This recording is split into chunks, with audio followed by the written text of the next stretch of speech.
زندگی کو بدلنے میں وقت نہیں لگتا، مگر وقت کو بدلنے میں زندگی لگ جاتی ہے۔ دشمن بنانے کے لیے ضروری نہیں کہ لڑا جائے، آپ تھوڑے سے کامیاب ہو جاؤ، وہ خیرات میں مل جائیں گے۔ اس دشمن سے نہ ڈرو جو اکیلے میں تم پر وار کرے، بلکہ اس دوست سے ڈرو جو محفل میں تمہاری عزت پر وار کرے۔ ہمیشہ دعا مانگا کریں، کیونکہ ممکن اور ناممکن تو صرف ہماری سوچوں میں ہیں، اللہ کے لیے تو کچھ بھی ناممکن نہیں۔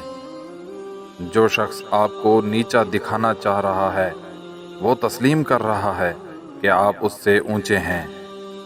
وقت آپ کو بتا دیتا ہے کہ لوگ کیا تھے، آپ کیا سمجھتے تھے۔ بہت ڈر لگتا ہے مجھے ان لوگوں سے جو باتوں میں مٹھاس اور دل میں زہر رکھتے ہیں۔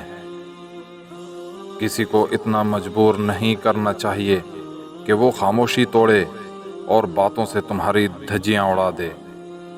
اگر تم غلط کو غلط نہیں کہہ سکتے تو تم غلامی کے اعلیٰ ترین درجے پر ہو۔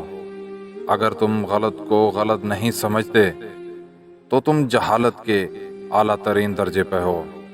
کچھ لوگ اپنی بہن بیٹیوں کے لیے دنیا کا ہر سکھ چاہتے ہیں، لیکن دوسروں کی بیٹیوں کو لا کر انہیں دنیا کا ہر دکھ دینا ان کا فرض ہوتا ہے۔ آج کل برقعے ایسے ہو گئے ہیں کہ ان پر ایک اور برقع پہننا ضروری ہے۔ اللہ بہتر کرے گا، یہ وہ لفظ ہے جس سے انسان کی آدھی پریشانی دور ہو جاتی ہے۔ تم دشمنوں کے درمیان ایسے رہو جیسے ایک زبان 32 دانتوں کے درمیان رہتی ہے، ملتی سب سے ہے مگر دبتی کسی سے نہیں۔ پوچھا گیا صبر جمیل کیا ہے تو جواب آیا، جب تم آزمائے جا رہے ہو اور تمہارا دل کہہ رہا ہو الحمدللہ۔